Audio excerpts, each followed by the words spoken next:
오늘 이 영상을 우연히 보신 분들 중에 혹시 이런 경험 있으신가요?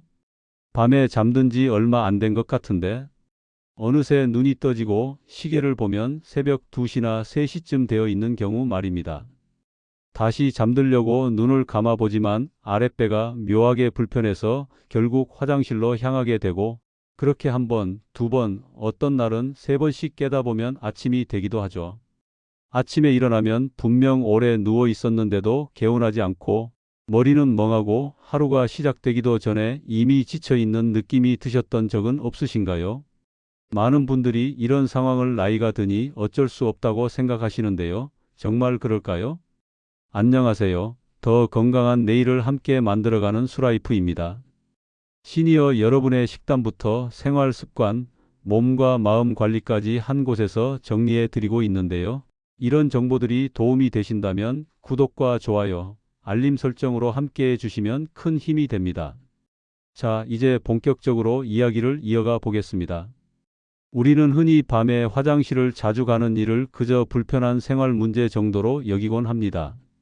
전립선이 약해졌나, 방광이 예민해졌나, 아니면 잠버릇이 나빠졌나 하면서 대수롭지 않게 넘기기도 하죠. 하지만 조금만 시선을 넓혀서 보면 이 밤중의 각성은 단순한 불편을 넘어 우리 몸이 보내는 중요한 신호일 수 있습니다. 잠은 단순히 쉬는 시간이 아니라 하루 동안 쌓인 피로를 회복하고 몸을 수리하는 시간입니다. 특히 깊은 잠을 자는 동안 뇌는 낮 동안 쌓인 노폐물을 정리하고 혈관과 신경은 미세한 손상을 회복하는 작업을 하게 됩니다. 그런데 이 중요한 시간에 반복적으로 잠에서 깨어난다면 이 회복 과정은 매번 중단될 수밖에 없습니다. 실제로 여러 연구에서는 밤에 자주 깨는 수면 패턴이 심혈관 부담과 연관될 수 있다는 점을 지적하고 있습니다. 깊은 잠에서 갑자기 깨어나 몸을 움직이는 순간 혈압과 맥박은 급격히 변하게 되고 심장은 순간적으로 큰 일을 하게 됩니다. 이런 일이 반복되면 몸 전체의 균형이 흐트러질 가능성도 커집니다. 그래서 야간에 자주 화장실을 가는 습관은 단순히 잠을 방해하는 문제가 아니라 몸 전체의 리듬이 어긋나고 있다는 신호로 해석해 볼 필요가 있습니다. 그런데 많은 분들이 여기서 한 가지 공통된 선택을 하십니다. 바로 저녁 이후에는 물을 최대한 줄이는 것이죠. 오후 5시 이후로는 물 한 모금도 안 드시는 분들도 계십니다. 물을 마시면 더 자주 화장실을 갈 것 같아서인데요. 이상하게도 이렇게 물을 줄여도 밤에 소변이 줄지 않는 경우가 많습니다. 오히려 입은 더 마르고 다리는 더 붓고 아침에는 더 피곤해졌다는 이야기를 하시는 분들도 계시죠. 그렇다면 여기서 한번 질문을 던져볼 필요가 있습니다. 물을 거의 마시지 않았는데도 밤에 소변이 계속 만들어진다면 그 물은 도대체 어디에서 오는 걸까요? 이 질문은 오늘 이야기의 핵심으로 이어집니다. 많은 분들이 밤중 소변 문제를 방광이나 전립선 하나의 문제로만 생각하시지만 실제로는 몸 전체의 균형과 깊이 연결되어 있는 경우가 많습니다. 특히 물과 함께 움직이는 미네랄, 그 중에서도 우리 몸의 기본 균형을 잡아주는 성분들이 제대로 작동하고 있는지가 중요한 역할을 합니다. 이 균형이 무너지면 몸은 스스로를 지키기 위해 예상치 못한 방식으로 반응하기도 합니다. 그 결과가 바로 밤중의 잦은 각성으로 나타날 수 있는 것이죠. 병원에서 약을 처방받아도 효과가 그때뿐이었던 경험 분명 있으실 겁니다.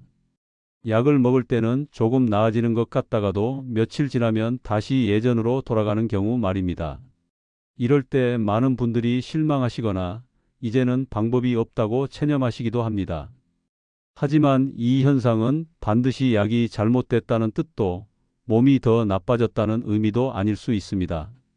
오히려 문제의 초점이 조금 다른 곳에 있을 가능성을 시사하는 신호일 수 있습니다.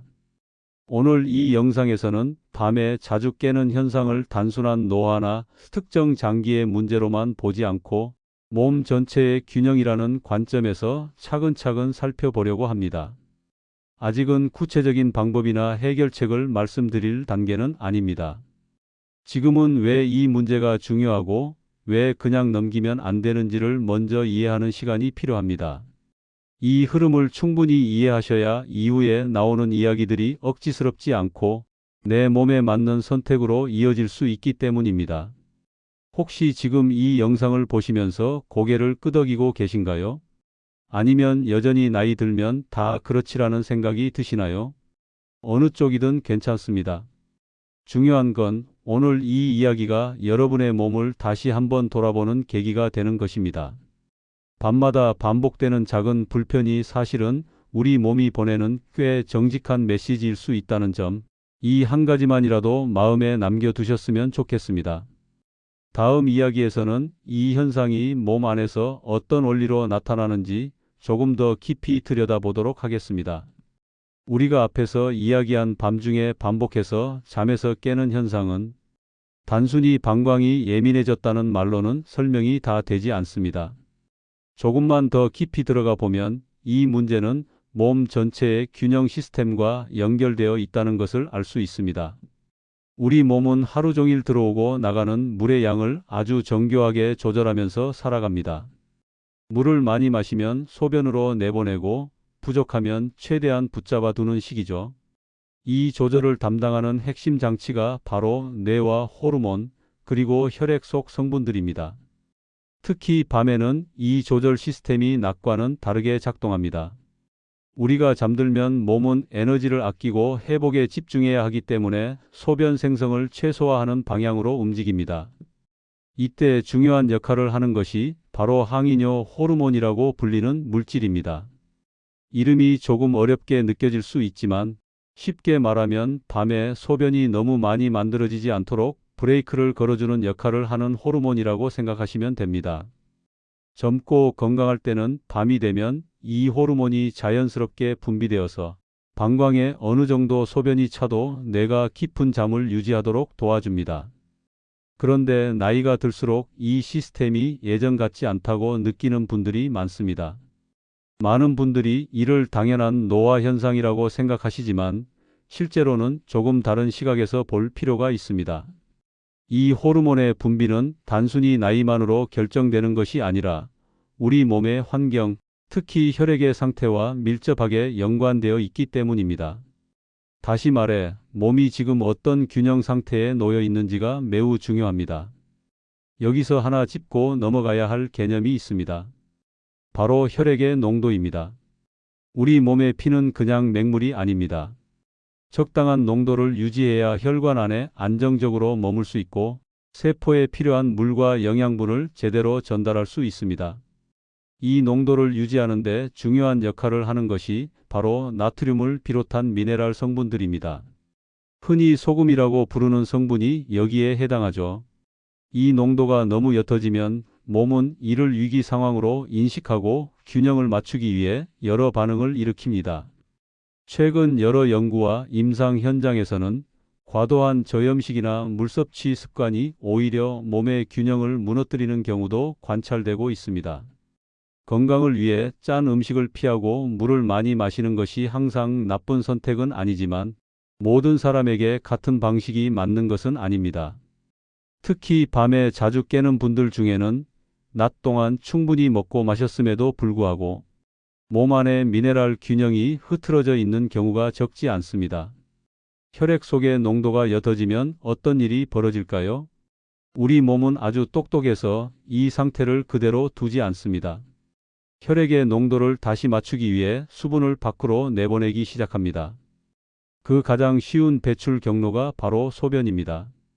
즉, 밤에 소변이 자주 만들어지는 이유가 단순히 물을 많이 마셔서가 아니라 몸이 스스로 균형을 맞추기 위해 수분을 버리고 있는 상황일 수도 있다는 뜻입니다. 이 과정이 반복되면 물은 충분히 마셨는데도 세포는 오히려 건조해지는 묘한 상태가 만들어질 수 있습니다. 이런 상태에서는 밤에 소변이 조금만 차도 뇌가 예민하게 반응하게 됩니다. 방광이 꽉 차지 않았는데도 신호가 과하게 전달되고 그 결과 잠에서 쉽게 깨게 되는 것이죠. 여기에 더해 방광 주변의 신경이나 점막이 예민해져 있다면 이 신호는 더 크게 느껴질 수 있습니다. 그래서 같은 양의 소변이 차도 어떤 날은 괜찮고 어떤 날은 도저히 참을 수 없게 느껴지는 경우가 생깁니다. 또 한 가지 중요한 점은 낮 동안 다리에 몰려 있던 수분의 이동입니다. 낮에 오래 서 있거나 앉아 있으면 다리가 붓는 분들 계시죠? 이때 혈관 밖으로 빠져나간 수분이 다리 쪽에 머물게 됩니다. 그런데 밤에 누워서 자게 되면 이 수분이 다시 혈관을 타고 심장과 신장 쪽으로 이동하게 됩니다. 그러면 몸은 갑자기 늘어난 혈액량을 조절하기 위해 소변을 만들어내게 됩니다. 이 과정 역시 밤중에 화장실을 자주 가게 만드는 하나의 원인이 될 수 있습니다.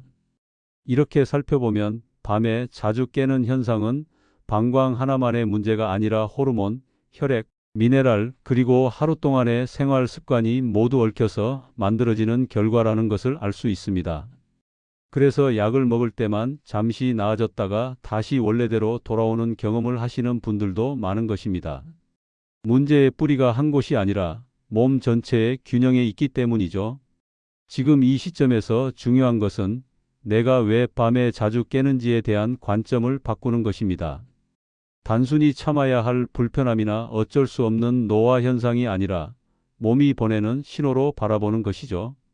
그래야만 이후에 어떤 선택을 해야 할지, 어떤 습관을 점검해야 할지가 조금씩 보이기 시작합니다. 다음 이야기에서는 이 균형을 실제 생활 속에서 어떻게 다룰 수 있는지, 그리고 어떤 선택들이 도움이 될 수 있는지를 구체적으로 이어가 보겠습니다. 앞에서 우리는 밤에 자주 깨는 현상이 단순히 방광의 문제가 아니라 몸 전체의 균형이 무너진 결과일 수 있다는 이야기를 나눴습니다. 그렇다면 이제 자연스럽게 이런 질문이 떠오르실 겁니다. 이 무너진 균형을 오늘 밤부터 내가 직접 바로잡을 수 있는 방법은 과연 무엇일까 하는 질문입니다. 약을 바꾸는 것도 아니고 억지로 참는 것도 아니라면 말이죠. 여기서 많은 분들이 의외라고 느끼실 수 있는 하나의 선택지가 등장합니다. 바로 물에 소금을 아주 소량 섞어 마시는 방법입니다. 이 말을 듣는 순간 마음이 불편해지시는 분들도 계실 겁니다. 소금이라고 하면 가장 먼저 혈압이나 붓기가 떠오르기 때문입니다. 특히 밤에 마신다면 더 안 좋을 것 같다는 걱정도 드실 수 있습니다. 하지만 우리가 지금 이야기하는 것은 짠 음식을 먹자는 이야기가 아닙니다. 이 방법의 핵심은 짠맛이 아니라 미네랄과 균형에 있습니다. 즉, 몸이 수분을 불안해하지 않도록 만들어주는 환경을 조성하는 데 목적이 있습니다. 앞에서 설명드린 내용을 다시 떠올려 보시면 이해가 쉬워집니다. 밤에 소변이 자주 만들어지는 이유는 물을 많이 마셔서가 아니라 몸이 그 물을 붙잡아 둘 힘이 부족하다고 판단했기 때문인 경우가 많습니다. 낮 동안 충분히 물을 마셨는데도 밤이 되면 계속 화장실에 가게 되는 것은 몸이 지금 상태로는 이 수분을 안전하게 저장할 수 없다고 느끼고 있기 때문입니다. 이때 물만 계속 마시면 몸은 여전히 불안한 상태이기 때문에 들어온 물을 다시 밖으로 내보내려는 반응을 반복하게 됩니다. 이 지점에서 소금물이 갖는 의미가 분명해집니다. 물에 아주 소량의 소금이 함께 들어오면 혈액의 농도는 보다 안정된 상태에 가까워집니다. 그러면 몸은 이 수분을 당장 버려야 할 부담으로 인식하지 않고 세포 안쪽으로 보내도 되는 자원으로 받아들이게 됩니다. 다시 말해 소금물은 소변을 억지로 막는 방법이 아니라 몸이 스스로 수분을 붙잡을 수 있도록 돕는 신호를 보내는 역할을 하는 것입니다. 이 차이가 밤의 질을 가르는 중요한 기준이 됩니다. 조금 더 쉽게 비유해 보겠습니다. 물을 담으려는데 그릇에 금이 가 있다면 아무리 물을 부어도 물은 그 틈으로 계속 빠져나갈 수밖에 없습니다. 이때 필요한 것은 물을 더 붓는 것이 아니라 그릇이 물을 담을 수 있는 상태를 만드는 것입니다. 우리 몸도 마찬가지입니다. 미네랄이 부족한 상태에서는 물이 머물 자리가 없습니다. 소금물은 물을 더 넣기 위한 수단이 아니라 물이 머물 수 있는 바탕을 만들어주는 역할을 합니다. 또 하나 중요한 점은 밤에 예민해진 신경과 방광의 상태입니다. 밤에 자주 깨는 분들 중에는 실제 소변의 양이 많지 않은데도 신호가 과하게 느껴지는 경우가 많습니다. 이는 방광 자체의 문제라기보다는 주변 신경이 긴장된 상태일 가능성이 큽니다. 이때 따뜻한 온도의 소금물은 몸을 이완시키는 방향으로 작용할 수 있습니다. 따뜻함은 신경의 흥분을 낮추고 미네랄은 몸이 안정되었다는 신호를 전달합니다. 이 두 가지가 함께 작용할 때 밤의 불편함은 서서히 완화될 여지가 생깁니다. 중요한 것은 이 방법이 특별한 약이나 비싼 건강식품을 필요로 하지 않는다는 점입니다. 집에 있는 물과 소금만으로도 시작할 수 있고 몸에 부담을 주지 않으면서도 방향을 바꿔볼 수 있는 선택지라는 데 의미가 있습니다. 그래서 이 방법은 단기간에 극적인 변화를 약속하는 비법이 아니라 오늘 밤부터 시도해 볼 수 있는 현실적인 기준으로 이해하시면 좋겠습니다. 아마 이쯤에서 이런 궁금증이 자연스럽게 생기실 겁니다. 그렇다면 소금물은 어떻게 준비해야 하는지, 언제 마셔야 하는지, 나 같은 사람에게도 괜찮은 방법인지 하는 질문 말입니다. 이 질문들은 모두 매우 중요하고 반드시 짚고 넘어가야 할 부분입니다. 다음 이야기에서는 이 소금물을 실제로 어떻게 마셔야 하는지, 그리고 어떤 분들은 특히 주의가 필요한지까지 하나씩 차분하게 정리해 드리겠습니다. 이제부터는 오늘 밤에 실제로 어떻게 하면 되는지를 차분하게 정리해 보겠습니다. 앞에서 이야기한 소금물은 특별한 준비물이 필요한 것도 아니고 복잡한 과정이 있는 것도 아닙니다. 다만 한 가지를 덧붙이느냐에 따라 효과와 체감이 달라질 수 있습니다. 바로 레몬입니다.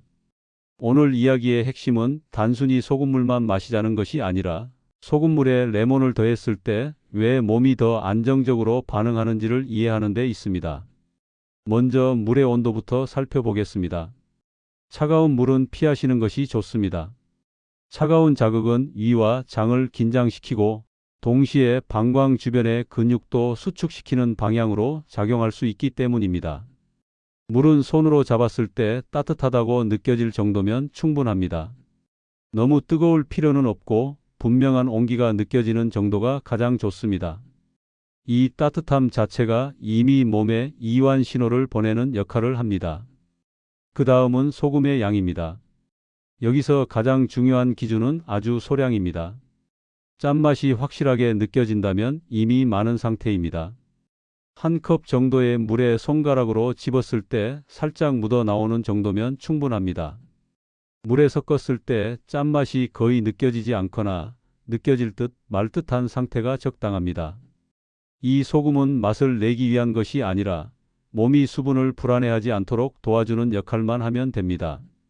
여기에 레몬을 더하는 이유를 설명드리겠습니다. 많은 분들이 레몬을 산성식품으로만 생각하시는데 레몬은 우리 몸 안에서 대사되는 과정에서 오히려 알칼리성 반응을 보이는 특징이 있습니다. 특히 레몬에 들어있는 성분들은 수분과 미네랄이 세포 안으로 흡수되는 과정을 돕는 역할을 합니다. 다시 말해 소금이 물을 붙잡아 두는 바탕을 만든다면 레몬은 그 물이 필요한 곳으로 부드럽게 스며들도록 도와주는 역할을 합니다. 레몬의 양은 많을 필요가 없습니다. 생레몬이라면 깨끗이 씻은 뒤 얇게 슬라이스한 한 조각이면 충분합니다. 레몬즙을 사용하는 경우라면 티스푼 반에서 한 스푼 정도면 됩니다. 신맛이 강하게 느껴질 필요는 전혀 없습니다. 오히려 살짝 상큼한 향만 느껴지는 정도가 가장 좋습니다. 레몬은 자극을 주기 위한 재료가 아니라 균형을 맞추기 위한 보조 역할이라는 점을 꼭 기억하시면 좋겠습니다. 마시는 시간도 중요합니다. 잠자리에 들기 직전보다는 잠들기 약 1시간 전쯤이 가장 무난합니다. 이 시간은 몸이 들어온 수분을 소변으로 내보낼지 아니면 세포 안으로 보내줄지를 판단할 여유를 주기 때문입니다. 이 레몬 소금물은 급하게 들이키듯 마시기보다는 차를 마시듯 천천히 몇 분에 걸쳐 나누어 드시는 것이 좋습니다. 몸이 편안하다고 느끼는 속도가 가장 좋은 속도입니다. 그리고 잠들기 직전에는 꼭 한번 화장실을 다녀오시는 것이 좋습니다. 이 과정은 소변을 억지로 참기 위한 것이 아니라 몸과 마음을 함께 정리하는 하나의 신호라고 생각하시면 됩니다. 이렇게 준비하고 잠자리에 들면 몸은 이미 오늘 밤을 어떻게 보낼지에 대한 방향을 어느 정도 잡은 상태가 됩니다. 다만 이 방법이 모든 분들에게 똑같이 적용될 수는 없습니다. 평소 신장질환으로 진료를 받고 계신 분들, 특히 칼륨 섭취에 제한을 받으신 분들은 레몬의 양을 아주 소량으로 시작하거나 필요하다면 레몬 없이 소금물만으로도 충분합니다. 고혈압으로 약을 드시고 계신 분들 역시 처음부터 기준량을 그대로 적용하기보다는 아주 적은 양으로 시작해서 몸의 반응을 살펴보는 것이 안전합니다. 위나 식도가 예민하신 분들은 레몬의 양을 더 줄이거나 빨대를 사용해 드시는 것도 하나의 방법이 될 수 있습니다. 여기서 꼭 기억하셨으면 하는 점이 하나 있습니다. 이 레몬 소금물은 하루 만에 모든 것을 해결해 주는 마법이 아닙니다. 다만 몸이 다시 균형을 찾을 수 있도록 방향을 제시해 주는 선택입니다. 어떤 분들은 첫날부터 밤이 조금 편해졌다고 느끼실 수도 있고 어떤 분들은 며칠이 지나서야 변화를 느끼실 수도 있습니다. 중요한 것은 결과를 서두르지 않고 내 몸의 반응을 존중하는 태도입니다. 밤마다 반복되던 작은 불편은 사실 우리 몸이 보내는 꽤 솔직한 신호일 수 있습니다.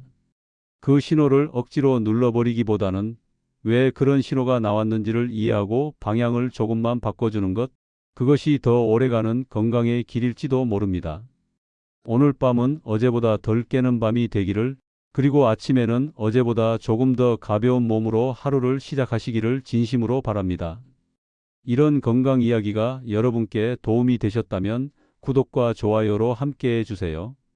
여러분의 작은 참여 하나가 수라이프가 더 좋은 정보, 더 필요한 이야기를 계속 전해드릴 수 있는 큰 힘이 됩니다.